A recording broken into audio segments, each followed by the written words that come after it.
Okay, well, thank you all for joining us tonight.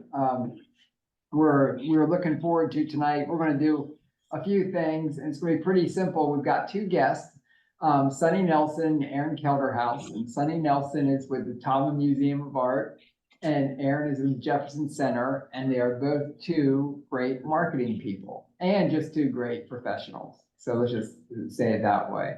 But we'll go a little bit deeper into them. But first, let's just get caught up together as a group. And like to do what we normally do and just ask if there are things you want to highlight, some things you want to celebrate, things that have happened in the last week or so, or even more, that you want to kind of give a shout out to. And that can also be lessons learned. We don't have time for that. I see, Catherine, you had an event last night, so I really do want to hear about it. Oh, am I unmuted? Yeah. Yeah, actually good. Yeah, last night was great. We had 12 people. It was a very lively and meaningful conversation. I'm still making notes, and we'll definitely be getting back together the first Monday of every month. So it'll be April, May, and June. So welcome all. We really starting out with just basically with the idea of how to transition from creative idea person to business owner in Roanoke, and what are the steps of that. So we started out with a lot of just going around the room and who's doing what. We had what I was so delighted about. We had a poet, a dancer, a food person, a graphic designer. So really hope to continue to grow a real connected creative community that isn't just artists and sculptures. We're really trying to break down that myth that to be creative means you're in a studio with a palette and a beret, like we're all doing really creative work. We had Joy came and helped out with the issue with the collab, getting the door open and everything. So it was a big success in my opinion, and I look forward to the next few get-togethers. Terrific. Did anybody on the call? Was anybody on the call there? Oh yeah, yeah. Joy, do you have any reactions to it? Yeah, I thought it was cool to there were some people I already knew and some new people to me, and people shared a lot of cool ideas and ways that we could support each other, and I was excited about that, and I was happy to share what I had actually learned from Catherine, which is the Freedom First Credit Union grant program where you can put savings into an account, and they like match your savings and add to it. So and that's been really helpful for me. So hopefully for others too. Fantastic. There's individual development accounts. They are terrific. Yeah. All right. Well, someone want to throw something else out there that you want to mark? Doug. I have been in and out of town a lot, and ultimately also with the winter Roanoke Arches. Ooh. Oh no. We lost you. We can't hear you.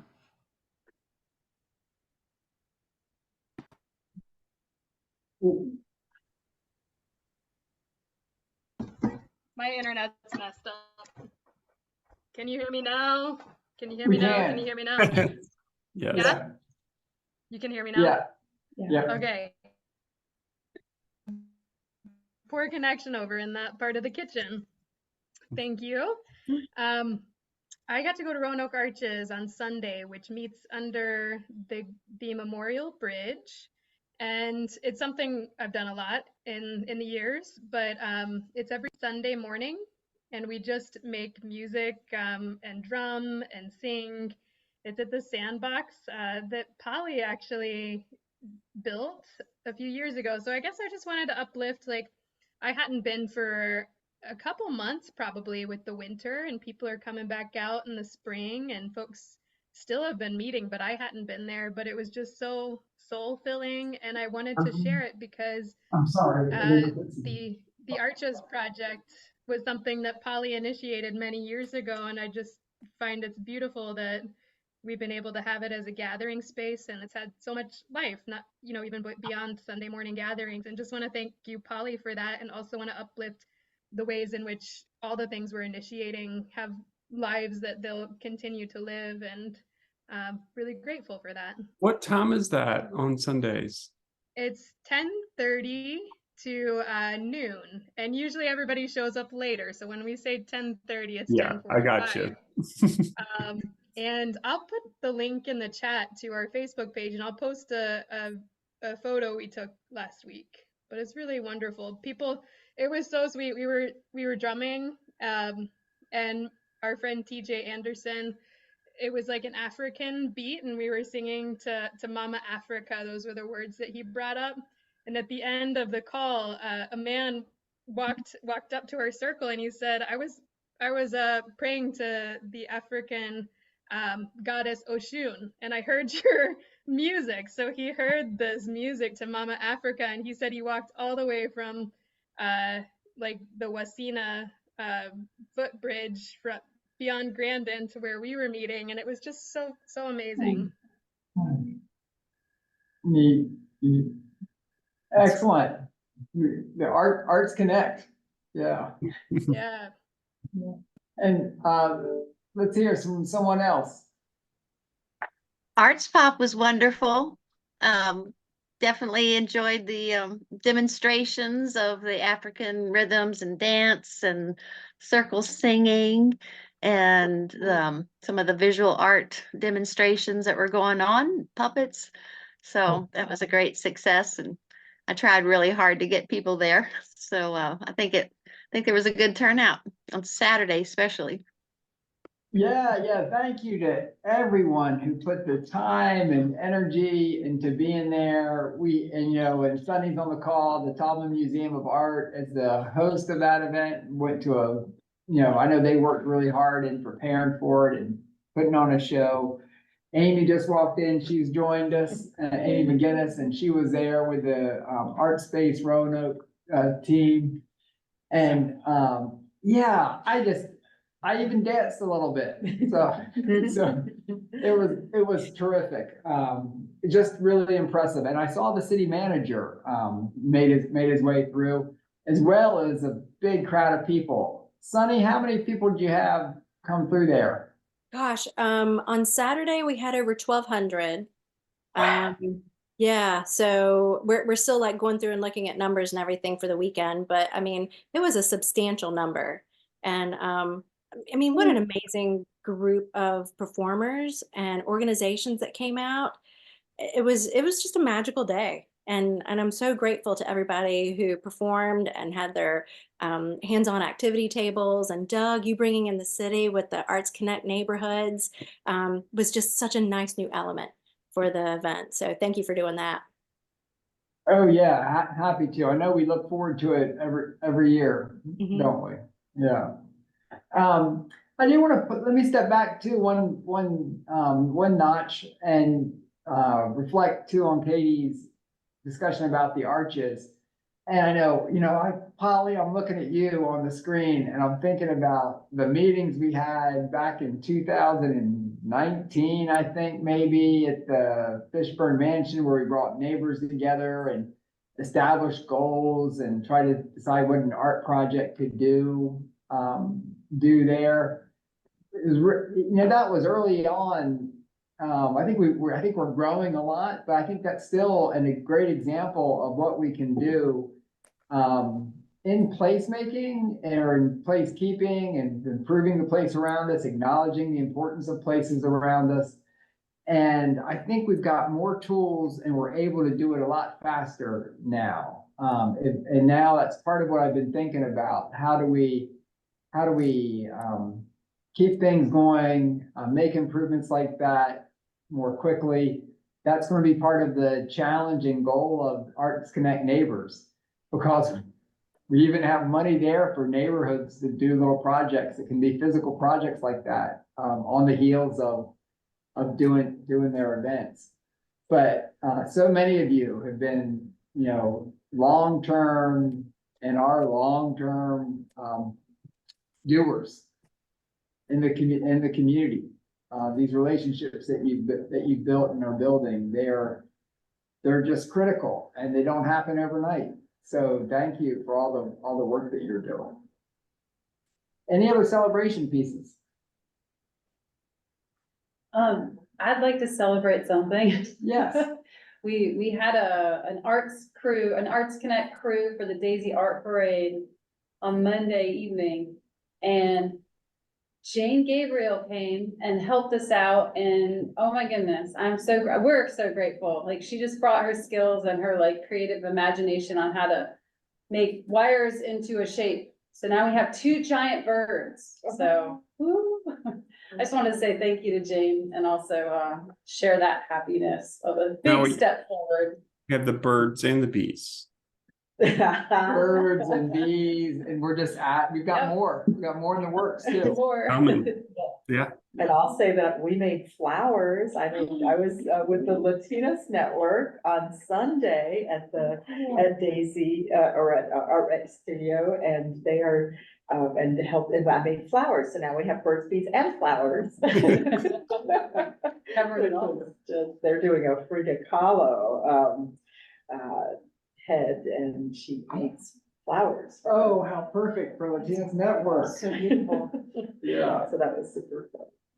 excellent. Anybody else have any Daisy Art Parade updates? Oh, Molly Kernan, and then we'll go to Corey. Oh, you're on mute.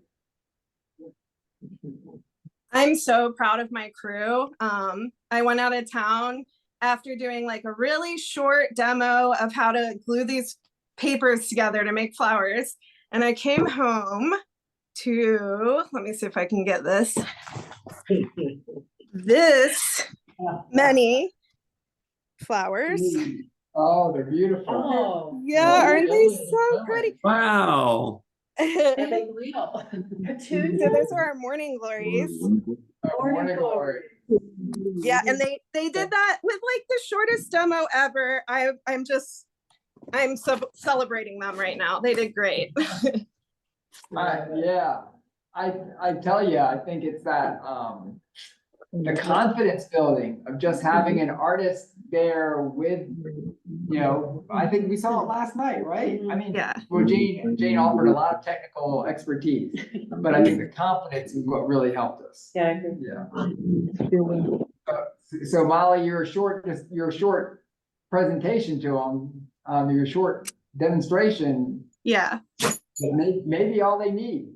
That's all they need. I mean, they ran with it. They did great. Sunny said she's told them to keep going until the paper ran out, and they did. So we have a lot of stuff going on. It's going to be so pretty. I can't wait. Great. Corey, what you got going? I went to old school in Rocky Mount and painted a big Death Star on this old skylight. It's like a record shop toy room kind of thing. And so with the leftover stencil materials and a bunch of books I got, I'm going to recycle that into the art mouse head for the Daisy Art Parade. Nice. Excellent. And then Catherine's working on something right there. Catherine, what are you working on? You have to unmute. Oh, that's funny. I am actually going through my puppet collection and doing some like tight, just some, what do you call it? Spring cleaning, dusting them off, touching up some of the pieces. So actually I do have, personally, I sometimes sign up for more than I can really do, but I'm so grateful. I'm making my list of all the things I got going on. And I started making a list of things I need help with. And almost immediately, by just great coincidence and good luck, one of my former students, I ran into her in the 7-Eleven parking lot, and she's agreed to come and be my assistant. So what makes this a perfect story is she was in my studio as an 8-year-old, and now she's back as an 18-year-old helping me with my after school art classes. And she's going to help me with my puppet shows. Because one thing I learned it's very hard to do puppet shows by yourself. That would, yeah. Good to have another assistant. So that's actually my real just so delightful to have stayed in town long enough to have my former students come back to say my art classes were their highlight of their childhood and what they want to keep doing. So I'm really grateful to be able to share what we're doing with these young people too, to imagine themselves having career opportunities and arts experiences while they are thinking about what they want to do with their lives. Great, terrific. Good. I'll celebrate one thing just very quickly. The artist action grants that were due at the end of February, the review panel met, they scored them, then they met, and then we had $80,000 in requests from 29 different artists. We only had $15,000 to award. But the really nice thing is that the panel was able to award the $15,000. There are some who won't be funded. The projects may not be quite ready yet. But then there was a whole host of folks that we know we have resources to work with them on that project in different ways. So we're really looking forward to watching this come out. And part of it is having these flexible grant resources that are aligned, as long as the mission's aligned with it. So some of them are projects that are happening Northwest. We've got the Daisy Art Parade, Daisy Art activation strategy that's happening. So we've aligned some of those, but even with our public art program. So thank you to everybody who applied. I know some of you encouraged other people to apply, and thank you for that as well. And all of these different pieces add up to a whole lot. And sometimes I sound a little crazy or crazed because, in my head, I'm trying to communicate like all the different pieces of it. And that's kind of what we're talking about tonight, is how do we communicate all of the work that's happening in the community? What's the common vibe, philosophy, energy around the arts in Roanoke? How do we communicate that? And how do we make it add up to a whole lot more than the individual pieces? And so with that, I want to say that Shalene, our partner here with the Roanoke Cultural Endowment, we've been working over the last few years, starting with the pandemic, with the Buzz for Good episodes to help us explore what's happening across the arts, how it's intersecting. So we're trying to uncover stories that we may be a little blind to. That was one piece of it. We've been doing training with the arts organizations, bringing them together. We did an adaptive leadership training that was 6 days over 3 months, where we asked the arts organizations to think about collectively working and how to act in today's environment. It's different. It is different. I think we all saw this and this is, with our arts and cultural plan too. It's like, how do we stop now and plan long-term in the future when it's just such a different climate? At any rate, we had lots of great conversations and a lot has come from that. But one thing we did was ask the arts and cultural organizations, okay, what do you want to do as a first step? And the first thing they wanted to do was explore collective marketing. And so they created a very small task force, and Sunny and Aaron are the marketing minds of that task force. And I've been working alongside them for about a year now, and we've really, really enjoyed it. And we've been doing some digging, and we want to share that with you tonight. And with that, I'll turn it over to Aaron and Sunny. That was a good introduction. Yeah, it's been a good ride. It's been very exciting, and just to, we're all passionate and wanting to see this happen. We were part of conversations that even before we started meeting for months, there were organizations coming together, like saying, we need to find, a way to do this together. And so it's been a really exciting thing to be a part of, and to be, to see that come to life in different ways. And so we'll share like what we've done so far, kind of update you guys and let you see like the process we've been having and where we're headed. And we'd love to hear from you as far as like, where you are in that, and have you feel heard, and make sure that we're heading in the right direction. Okay. And you all are among the first group to really hear this, hear about this work. So thank you for That's joining us tonight. Yeah. Thanks for being guinea pigs. So I'm going to share my screen. I'm saying that with some confidence. Okay. Wow, that's a lot of, probably should have had less things open.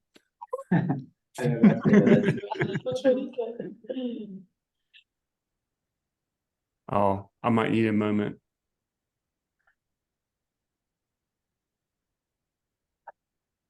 Okay, that should be good.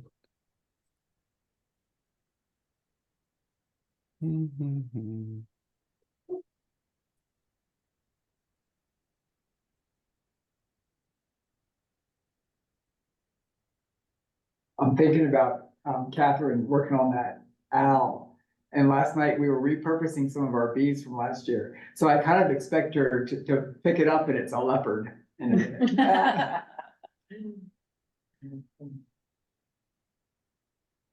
Oh, Catherine, I think you're muted. I There you got go. it. So I have been being really thoughtful about having the catalogs in my car. And today I gave one to my dentist, to the receptionist. And it's just so, I found that really having the conversation about how this works is really important, because just having the catalog there does not really in any way open up the delight when you tell them you get together with your buddies and we can come and the city will pay us and you don't have to pay us. And so yeah, I'm excited about, I'm touching up my puppets because I can't wait for someone to say we want a puppet show, so I've been really diligently passing them out and having these conversations just about every day, wherever, and not just at events, but like at the dentist or in the grocery store, or just whenever I'm out and about. And that's been really, I think, well received. I'll be right back, And by the way. okay.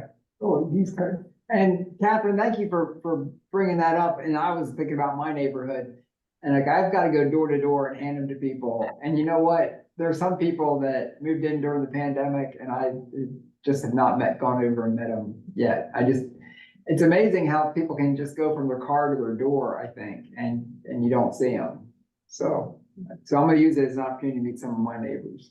Yeah. While we're waiting, I do want to put a thought out because the time goes so quick, and I want, if you all or anybody is able to come, March 20 at Golden Cactus is going to be a celebration of Mr. Rogers' neighborhood.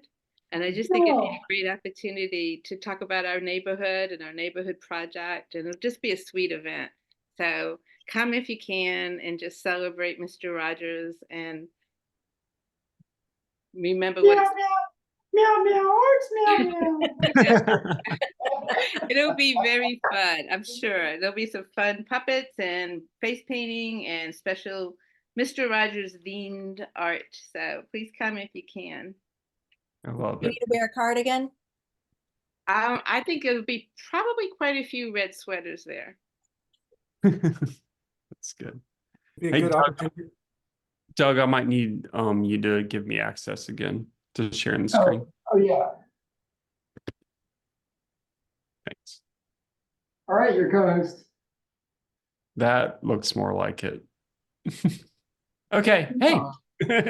Am I interrupting? I'm interrupting. Nope, you're the chef.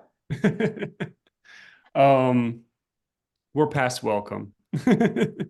So yes, as Doug mentioned, this task force, it's a cool word, right? Was pulled together just to help, come up with how we could collectively market arts and culture in Roanoke. And we've been meeting, I guess it has been almost a year. And these are the main things we're going to go over as far as what we've done in that time. We've done an exploration of communities, other areas that either we felt like we aspired to be or that were similar to us, and communities that were being successful in like collaboratively marketing arts, that arts were a real part of their identity. We looked at those communities. We did an internal survey of all the arts and culture organizations in our area, asked them a lot of really good questions that Sunny's going to talk about. We did an exploration of like, okay, we want to do this. How do we do it? Where's our support? So we looked at who can we get support from in all the ways. And then we also looked at what have we been doing recently that is maybe already working, and there's some momentum there that we can be a part of it. And so there's been some things that have been done that have kind of tested that out and seen what's working, what's not, where we can move. So we've looked at that. And then we took all of that and looked at, okay, what's maybe the first thing we can do to move a step towards this collaborative marketing of arts and culture in the area. So that's what we're going to look at tonight. This right here is the biggest takeaway we got from these other areas that we felt like were successfully marketing the arts collaboratively well. And these three things here are the things that were consistent across all of them. There was a locality buy-in. The city was part of it. The community was part of it. The county was part of it. They were invested in some way. If they were doing it right, there was an investment there. They all had one place that people, if they wanted to know what was going on with arts and culture in their community, they could go to one place and find that. Those are the people that are doing it right. And they also had a collective like identity to that. There was a collective campaign. They were doing it together. There was something that existed that like was just kind of championing the arts and culture in their community. So those are the things that were consistent that we saw in these areas that we felt like we're doing it right. So part of that, the next part of that was us like asking, okay, these other arts and culture organizations in our area, like important questions about what are we doing right? What are we doing wrong? Who do you want to be? How do you want to be seen? Things like that. And Sunny did a tremendous job of pulling together questions that kind of got to the heart of that, which if you've not done a survey before, that's harder than you think. To do that right and to get the right answers takes some experience. And so I really appreciate Sunny for how she did that. And so we're going to take a little bit of time looking at, we got a lot of great information. So Sunny's going to go over some of like what we felt were the top things we should pay attention to at this point. So Sunny, I'll hand it over to you. Thank you. And thank you for the kind introduction.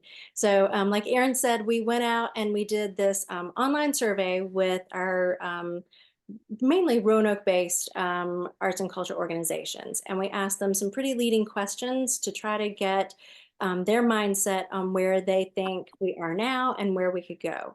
So one of the questions that we asked, 3 adjectives to describe your organization. And you can see here this word cloud and kind of all over the place, but the ones that had I guess the most prominent or which were featured most in their answers are the largest words that you see. So arts, obviously, professional, theater, diverse, industry, nationally, welcoming, recognized, energetic, iconic, surprising, year-round, excited. So lots of really great words that they thought described their organization. So the next question we asked, 3 adjectives describing an ideal arts and culture brand, what we're building towards. What would they like to see Roanoke arts and culture be known for? Or when they're talking to their neighbors or people are coming into town, how are they describing arts and culture in their ideal sense? So again, the largest words are the ones that came up the most in responses. Inclusive was one of the most prominent words and the most important to the arts and culture organizations. Fun, excellence, arts, energetic again. And then you can tease out a few others: creativity, welcoming, celebratory, family oriented, collaborative, professional again. So lots of good words in there. So looking at the overlap of who we are, how they describe themselves, and how we want to be seen, these were the words that merged together. And you can see it's diverse, collaborative, exciting, family-oriented, welcoming, professional, inclusive, energetic, and creative. So we asked the next question: what are we doing right? It's good to always, celebrate, like Doug did in the beginning, what we're doing well. And these were the main answers that came in that kind of converged, had the most popularity among the different respondents. We have a diversity of offerings. We offer a sense of welcome. We have great support of arts organizations here in Roanoke. There's a collaborative spirit among those organizations, which is really lovely. Roanoke Arts Pop, that, as we mentioned earlier, Polly kindly mentioned, is a great example. And we're vitalizing downtown. We're bringing people to Roanoke to get them excited to go experience the arts, to or go to restaurants, to stay overnight in a hotel. So really building up the economy at the same time. So what can we do better? Everybody can always do something better. So our arts and culture organizations came back with these answers. Complementary programming. So making sure that, we're really working together and kind of rowing in the same direction, right? So helping one another along the way. Seeking out media coverage. Organizations sometimes get so busy on doing the doing that they don't have the time, or maybe not even the resources, to be able to really get their story out there. So getting more media coverage for all the great things that the arts and culture organizations are doing. A presence in profile events. And this is something that we've talked a lot about. And by profile events, we think the organizations are saying things maybe outside of the arts. So good examples might be the Go Fest. That he has a huge footprint downtown, gets a large number of people to come in and experience all the fun things that the partnership offers. So maybe it'd be a great idea for the arts and culture organizations as a whole, as a branded identity, to go out and be a part of those profile events, to be able to educate the public and get them excited about all the things they're doing. Number one, the big one, as you can see, was centralized information. So we all have websites, the arts and culture organizations. We also recognize that there are other great ones out there, like the partnership has a fantastic website. Visit Virginia's Blue Ridge has a great website. Look at the media organizations out around town. They have websites that have great information about arts and culture, their calendars, but where do you go for that one-stop shopping? And that's really where we felt, the arts and culture organizations felt, that that's a great opportunity for us moving forward. So we asked them, okay, so where do you think comparable arts and culture scenes are? And pretty much everybody chose these spots that you see here: Charlottesville, Lynchburg, Greensboro, North Carolina, and Asheville, North Carolina. And where would you like to see your growth in patronage? Where do you want more people to come to be able to experience your offerings and be a part of your arts and culture scene? So Roanoke, as you see, really is the largest word there on the map. That was the one that was most popular among the survey respondents, which kind of goes to what we're talking about, the buy-in from your locality, getting your own community excited about what you offer. And then it kind of spiraled out from there. Again, you see Charlottesville, Lexington, Richmond, Botetourt, Lynchburg, Blacksburg, Christiansburg, Martinsville, and Greensboro, North Carolina. But again, Roanoke being the top one. So those were the highlights of the survey. Just kind of looking at who we think we are, who we'd like to be, what our opportunities for growth are, what we could do better, and who we want to reach out to. So, Yeah, thank you so much, Sunny. Yeah, thank you. It's really, really important information. And what's so valuable is just to see where things are consistent. That we're all seeing the same things and together and united. And honestly, like it was very encouraging to see that, like, how we saw ourselves now and where we wanted to be, like how many of the leaders of the arts in the area, like, we're on the same page. It was great to see that, and it was very, very important information. The next part we looked at was the exploration of, like, okay, as we start to move forward with this, like, where can we get the resources and support we need? And I'd love Doug to take a chance to speak to some of these things for us. Well, yeah, and some of these partners have already been mentioned.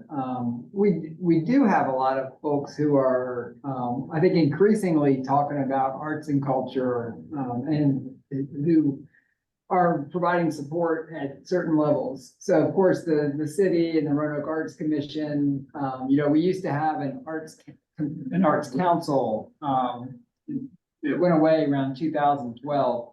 And so the Arts Commission has picked up a lot of some of the pieces. The Roanoke or Visit Virginia's Blue Ridge picked up the artist directory that Brett's been looking into. And the Arts Commission picked up alongside with the endowment now, convening the arts and cultural leaders every other month or so, doing this training forum. Even the conversation we're having right now would have been something in which we had actually, I'll say we had. I remember facilitating a meeting with the Arts Council, the Roanoke Regional Partnership, Visit Virginia's Blue Ridge in 2010, saying, how do we do this? Let's get going. And at that point, the Roanoke Regional Partnership was starting to market the outdoors. They were doing the work. It was 2011, but they were doing the work of inventorying the trails, of identifying what resources were out there. They built a directory of trails that they put in the hotels. And that was because Roanoke didn't see itself as an outside community. We weren't an outdoors community. But they saw the opportunity there, and with Beth Dowdy's leadership, that has really come to fruition. And so we were asking then, well, how can we do the same thing with the arts? And one thing that is critical about their effort, and they have a little image that shows some of the pathway for it. But first, inventorying the assets was critical, and then building a community, getting people involved so that we believed we were an outside community. And there's a big lesson there. And that's part of what we've been all collectively, everybody here on the call and in the room, that's what we've been working on. So those partners, we're still working with them. Last night we were making art, and Shell Morales from Visit Virginia's Blue Ridge was helping us, was there alongside us making art for the Daisy Art Parade. And Shalene's working really closely with the Roanoke Regional Partnership, preparing for a conference coming There's up. an experience conference coming up, yeah. Yeah. We're gonna make sure that we have a handful of arts and culture and showcased throughout that 2 days. Where young professionals from all around the region will be here experiencing Roanoke, so. And I think we can go to the next slide, yeah. So, a big piece of this we talk about planning, and that's what we're doing now, is trying to think forward. How do we align all the resources, make the most out of them? But it hasn't necessarily been time to do the planning, or it might be that the planning that's been done in the past brings the same people around the table and the same voices and ends up with the same result. And a lot of this happens with, you bring stakeholders together, you put dots on a wall, and that's one way of planning. But the work that we've been doing all together, we see, and we talked about it before, is that, more emergent strategy. How do we start small? How do we build stronger relationships? How do we work in neighborhoods? How do we side by side engage in the arts, in new ways, so that we all start to see how they are important to our lives and how they help us achieve goals in the community that are important to us and they're important to the community. And so I mentioned the Buzz episodes. Those 6 episodes over the last 2 years really have taught us something and shown us something. You know, we were there the other night, and the It's Here video got an award for the economic development. He's looking at the intersection of economic development with the arts. At Arts Pop the other night, Jane, and I won't say her name well, but Jane Chazinski, am I hitting that right? Yeah, Chazinski, yeah. So Jane was featured in the Healing Arts video, where we looked at Carillion's Healing Arts program, and she told the most powerful story about writing in her life and the work Brian Hancock had done with her. And she was there at Arts Pop this weekend, and so nice to see her. yeah, it was so great seeing her. But it really brings to life in very, very meaningful ways the way the arts work for us. Now that feels very separate than when we talk about, oh, how do we brand the region and the community around the arts? That feels like a very separate conversation, but it's not a separate conversation. These all come hand in hand. Arts and education, and of course, very recently, we dove into the Arts Connect Neighbors with that great event that Shalene threw at the Grandin Theater. Yeah.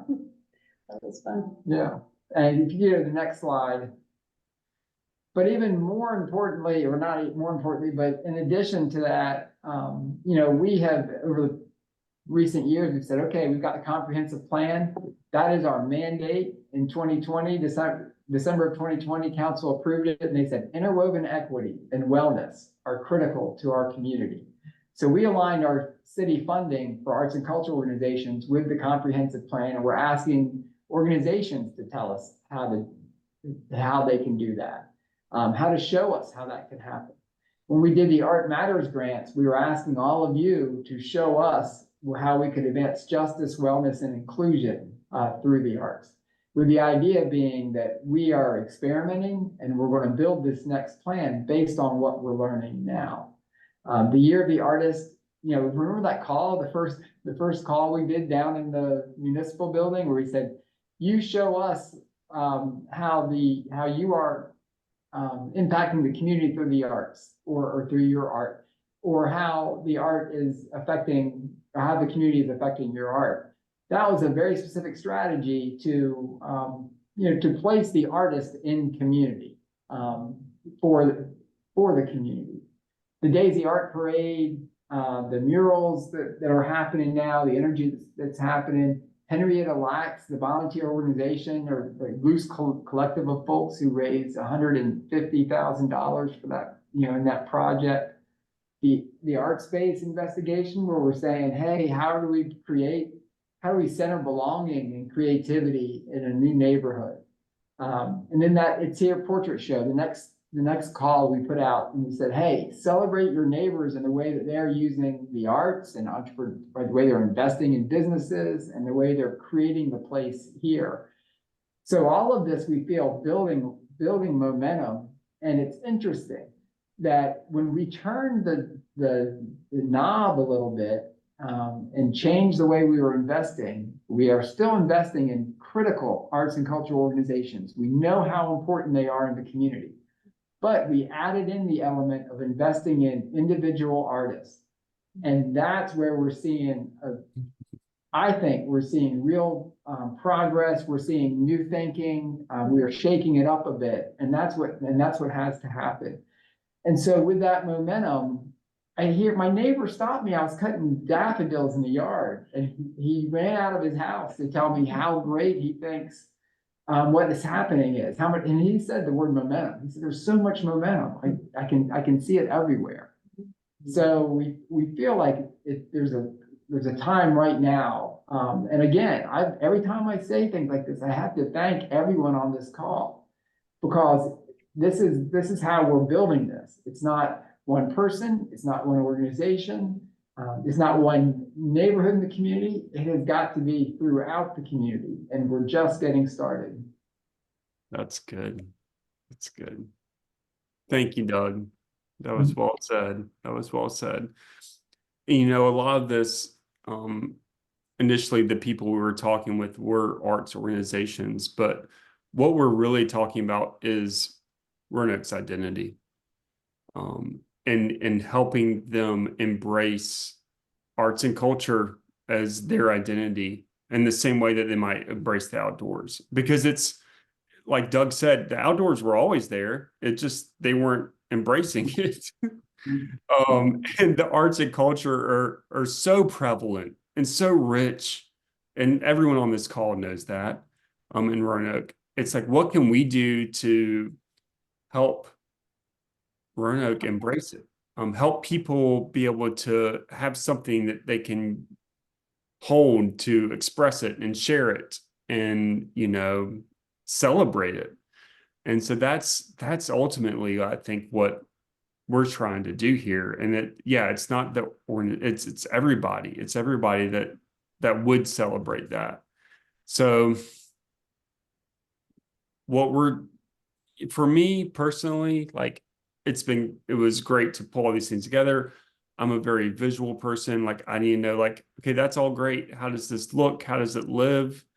What does it look like? So, it took some time to kind of pull this together and take into consideration, like, all the things that we pulled together. We knew it was important, like everything Doug just said, there's a momentum here. People feel it, people see it.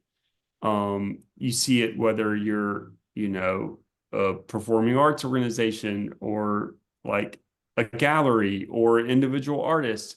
Like, there's stuff happening, and people are investing in it, and people are paying attention. So we need to build off that. We need to take advantage of it.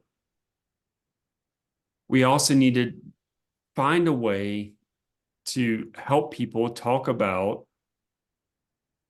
how Roanoke and the surrounding area, like, arts and culture is part of our identity. So how do we help them do that? How do we pull that all together in a way that lets people easily share, easily talk about it, easily point people to, like, why we are that, and tell our stories. And I mean, all our stories. I mean, all your stories. Like, where's a way and a means for us to keep putting that out there in a way that other people can tell them, other people can share them, other people can celebrate us and what we're doing in this community. So, like, to me, there needs to be a brand. And I say brand in the sense of, like, something needs to encapsulate all this we've been talking about, that we can it can kind of be like a rally point of, like, this is what it means. This is what it looks like. This is what it lives under. This is what we can point to. And that idea of building off the momentum of things that were happening, we wanted to build off that it's here. That just came together so organically. And it was so much a part of what we were trying to find, and bring forward. And it's here. Like, and again, in the same way that, like, nature's always been here, the outdoors have always been here, the arts have been here. It's here. It's right here. It's happening right now. It's happening in your back door. It's happening downtown. It's happening in your neighborhood. Let's take that and celebrate it and bring it to the forefront, and give it a means for other people to share and other people to, like, grab hold of and make real, Point of So, pride. huh? Point of pride. Yes. Yeah. Yeah, exactly. It is pride. And I know the pride's there.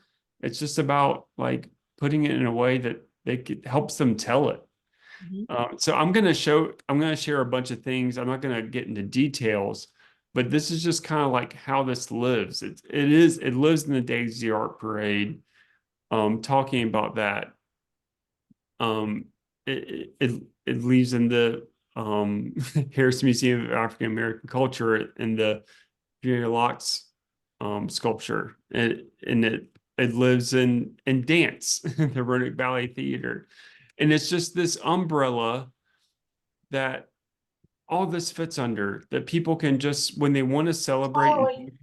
Hmm? So there's Yeah. Molly, she's on the call. Yeah, so I there's know. Molly. That's the arts, that's Roanoke. That's like what's happening here. And it's something that people can point to that's talking about all these ways this lives and celebrate. And you know, the idea is that something like this, it's collaborative, and you know, we can help. It's not just, yes, it's inclusive of, we try to be inclusive of everybody, individual artists, you know, organizations that try to pull this together. What it's really doing is it's trying to help Roanoke embrace its identity as an arts and culture destination. You know, and it's having the resources and the identity to do that. In a way that celebrates all of what we're doing. You know, one of the biggest things that we saw was, again, with the places that were doing this successfully, was they had this like central place to get information. They had collective marketing, and the city was buying in some way. And we know, like, we've heard everybody. I mean, the big thing's the event calendar. Like right now, you have to, it's so hard to get, you know, for organizations, if you have something going on, something happening, where do you look? You know, there's a lot of different places. There's also like, if you want to point to someone to like, here's what arts and culture looks like in Roanoke, it's kind of hard to do that. There's not really a place to be like, this is what it looks like. So like, the idea of having a directory, the calendar, and the news of like, this stuff's happening all the time. Like, I'm someone that's connected in arts and culture, and I'm still amazed at how much is going on that like I miss. I'm like, oh my gosh, how did I miss that? So like, how do we find a place that people like me, people like you, people that want to celebrate this and be a part of it, can easily find it and easily just go to and notice it. So that's kind of our first phase. That's our dream. That's our ideal. That's our vision of where we're headed. We know that, yes, a website's going to be important to kind of pull those things together. But more than that, like, it's about giving the community something that they can embrace, that celebrates the arts and culture identity. It celebrates you guys and lets them like have that pride and know how to share it and know how to be a part of it and know how to engage with it in a way that we know they want to, you know? So onward. And one quick comment, you know, part of this, I really do think that the community building side of it is a key piece of it. And I think it's a little atypical that, you know, you think of a tourism destination, you know, from that lens, you think, oh, well, that's Broadway, that's New York City, that's places that have already become. But part of what's so great about Roanoke is that we are always becoming, and it's just part of the culture of the community, of the Magic City. And I really think part of our arts identity is that we are all working with the arts, through the arts, using the arts to make the community a better place. And there's something appealing about that. And being, you know, even for visitors or for people who, you know, we want to be part of the next thing, part of the next day, yeah, sure, there are challenges in the community, but we're working hard and we're on a path. I think that's okay to kind of even talk about as part of an identity like this. That right now, right here is the time. you should be investing here in Roanoke right now because there is a vision for what it can be and we're working together to make it happen. Well, let's ask some questions or any thoughts or comments of the team.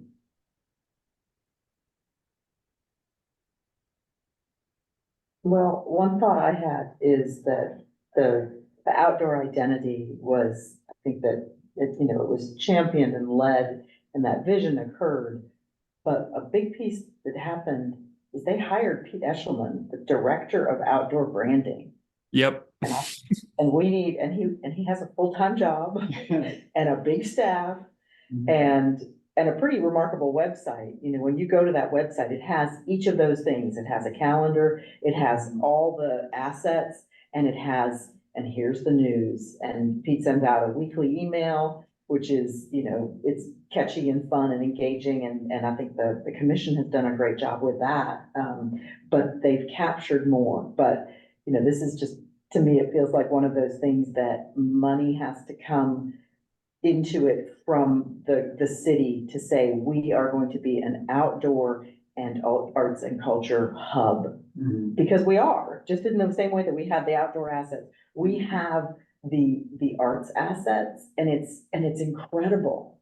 And a really cool piece is the public art that is now so visible and getting more so is sort of the same as like the mountains and the river. It's there, it's for people to see. But then there's all the underpinning of all of you on this call, every creative person in this city who is, you know, they're like the people riding their bikes. It's the same thing, but you have to have that public face.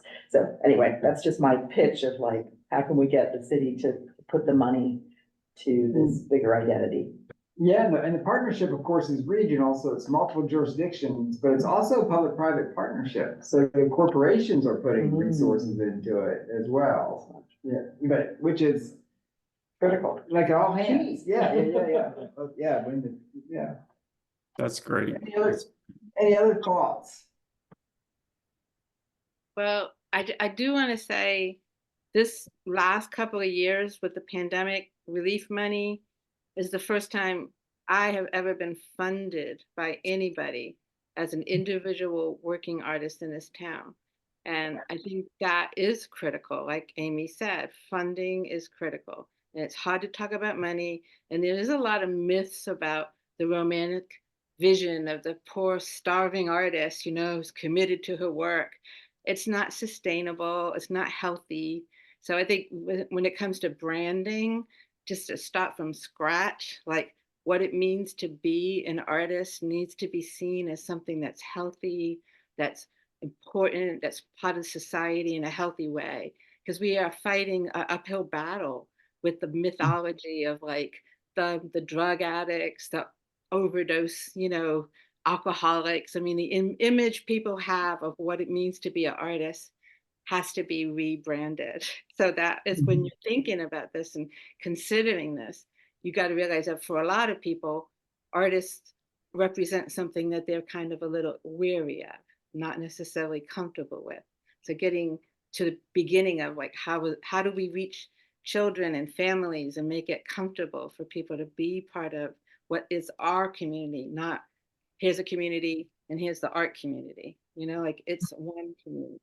So I think that's branding is something I'm very interested to see, having artists actually be part of the conversation, not just organizations or people who make a living as artists. What have been our obstacles, and have that be part of the conversation. I laughed a little bit. I told somebody, I said, well, I think the reaction might be, well, aren't we already, you know, to the whole it's here thing, but you might say, aren't we already doing this? Because we did the exhibit, and that's part of that message, and it's very organic, we've grown into it. But what's really interesting is this is something that did grow out of, grew out of the Buzz for Good. It came from the song, you know, it's here, it's right here. It came from the song, which brought together a number of organizations and artists. All the work that we're doing, you know, with the The portrait call, I mean, that was coming from the artist. So in a way, I felt like I was, as Sunny and Aaron and I were working on this, it felt like, wow, it's happening in both of the arts organizations, it's happening with the artists, but we've got to connect all of this. And then what's happening with neighborhoods and neighborhood investment, that's a connection. So I feel like we're just getting started, and what we're probably putting this out to you tonight to say is there any reason why we shouldn't continue down this path? And we're open to that. And Catherine, I appreciate so much what you shared. It's about being valued, and the community valuing, like really valuing, like the arts and like what it brings and why it makes this place worth living. I mean, I would argue why arts make life worth living. So it is about that. So yeah, all that needs to be a part of the conversation as well. And the arts and artists, and if we keep working to center people, that might be part of our strategy.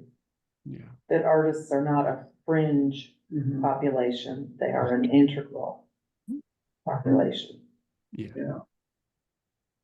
In terms of like one of the things you just asked about, like what are the hesitancies you may have?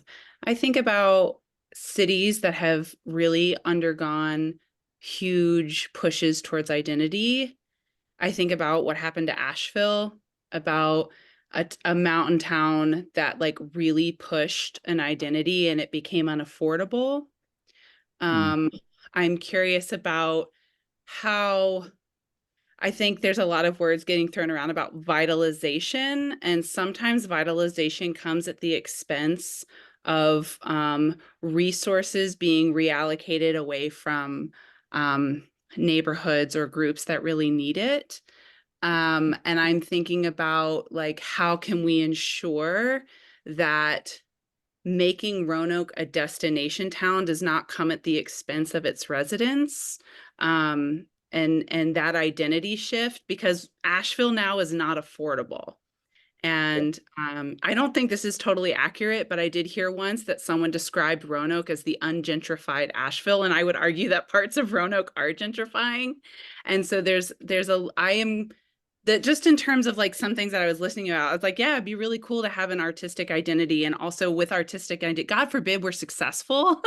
And in that, and with that comes like, and the realities of what happens with influx of tourism, influx of prices, influx of housing for folks. And I just want to make sure it doesn't come at the expense of the residents that are already here, and making sure that resources are also getting allocated to the people that are here. That's just one thing that popped up. I think that's an excellent, perfect. That's a right on question.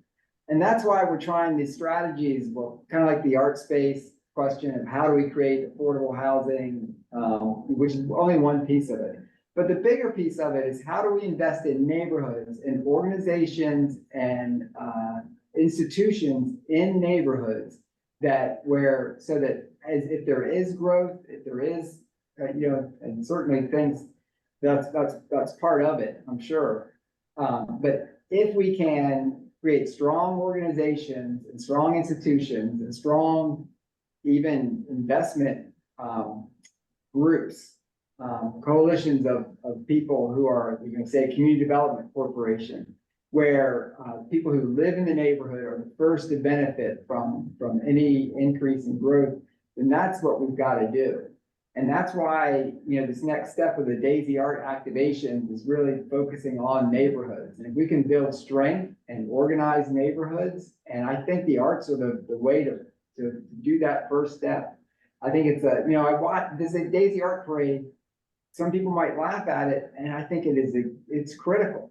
I think this let's roll our sleeves up, let's create something together, is a very, very, very first start to saying, how do we invest in this place together? How do we attract the resources we need? And how do we, and and build the partnerships, with capital where we can invest now. And communities are doing it. Groups like LISC, which I'd like to bring LISC in, because we're doing it in other communities in the country and getting ahead of this. We've got to do that. Antonio. Yes. I've been sitting back listening, and I think this movement is very inspirational. I rarely say much because I'm new to this this paradigm, and I've been learning a lot, and just learning the language and just learning from everyone. But I also think about the people that I interact with. I grew up in Northwest, but I spent a lot of time in Southwest, but I have a connection with people in Northwest, family, good friends, and I'm still connected to a lot of the low income residents, whether it be Lincoln Terrace, Lansdowne Heights, Southwest, 8th Street. A lot of the communities that that deal with not only poverty when it comes to financial, but poverty consciousness, and they don't know about this world. They don't know, and I wish that they had an opportunity to be a part of it and to sit at the table, because I think it's important that they become aware of what's taking place in Roanoke. But at the same time, I think the stress of life, the trauma, and just trying to survive, they can't see what we're talking about. And that's just something I think about. That's just something when I listen and observe. And there are a lot of brothers and sisters in these communities that are waking up, and they want to know about culture. They want to know about history. They want to know about their nutrition. They want to know about different ways to be creative. But at the same time, like they don't have the resources or the platform to help them really see the bigger picture. So I hope that makes sense. So like I want to speak for these different communities, because like I said, even though I don't live in Northwest, I still have a strong connection to the different communities. The brothers that have been in jail, brothers that's been that affiliated with gangs, brothers that's been been locked up for drugs. I'm still connected to those people, and I want to speak for them, because right now the trauma that they experience, it has put them in a situation where they just don't have the time, or they just don't know the right people to ask. So, but like I said, I think everything that you all been talking about is spot on and is definitely needed. Thank you, Antonio. Yeah. You know, I'm going to point to Jane said spot on too in the chat. I'll pass that along. And Robin, I might point to you. I'm not sure if you're able to come on or not, but we had a meeting on Wednesday night but some of you were in the call or in the room of artists who are proposed projects in Northwest, some neighborhood leaders in Northwest communities, and saying, okay, now is the time. We've got the resources, we've got strategies, we've got tools. Now, how do we connect the dots and start to say, okay, we are building momentum, and this momentum, if you think of it as a way that we can paddle into and help other people paddle into and be part of that momentum. And it might feel very simple, but some of these projects, when we went around the room and heard who was thinking about what, you just saw eyes kind of light up. I really do think that now's the time to do some of that bigger thinking and the ongoing relationship building and working together. And so Robin's gonna be kind of the coordinating point on that and helping us figure out how to all be on the same page and all know what each other is doing and start to make that, that part of the same narrative. And what happens in Northwest, and that's the kind of investment that I think is what people really get excited about. And I don't think this is about tourism and destination travel. I think this is about community building and making this a place that works for all of Roanoke. That's where I think it becomes real and it's something significant. To the degree that we do something that's just for people who don't live here, I don't think anybody in the room is interested in that. Can I share one more thought? This is something else I've since the last meeting, Wednesday meeting, which was a good meeting. Also, I'm speaking from the hearts and souls of the individuals that are in the individuals, my clients that I talk to, and it's going to be crucial that we keep a holistic, which I know we are, but when it comes to bringing the people together, saying that Northwest, Southwest, Southeast, Northeast are all one. And the reason why I say that is because on the street level, even within Northwest, there's a lot of division.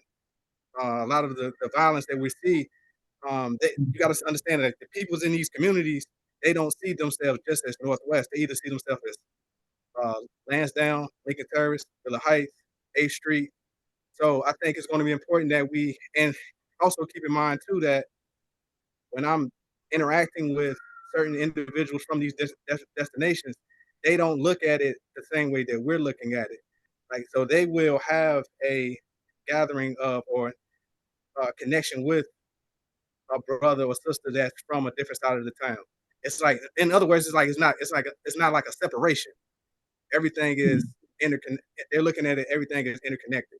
So it's not like a separation. Not saying that what we're talking about is a separation, but I'm just speaking from the individuals that I am interacting with in these different neighborhoods. It's important that we keep that oneness. If that makes sense. Antonio, I want to sit down, maybe get a little group of us together and go deeper in that. Some strategies around that. I know, kind of like Southeast and coming over and doing Sunny leading walking trips or walks in different parts of the neighborhood where there have been partnerships with specific neighborhoods that do kind of span the whole community. There might be some ways that we can build that in.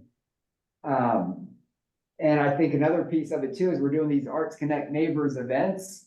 I was in a meeting and Ms. Amazetta said, we had an event and nobody came to it from any other neighborhoods, which really struck me.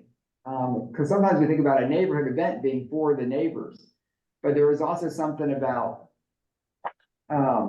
there's bridges as well. And you just had a conversation too about bridges. Do you have anything you want to add? No, I mean, I think everything Antonio is talking about just really resonates. We talk about the bubbles. Deontay Hall used this term. He said Roanoke is a city of bubbles. And I thought that was so apt, that even within the creative community, there are bubbles. And so talking about ways to bridge between the bubbles.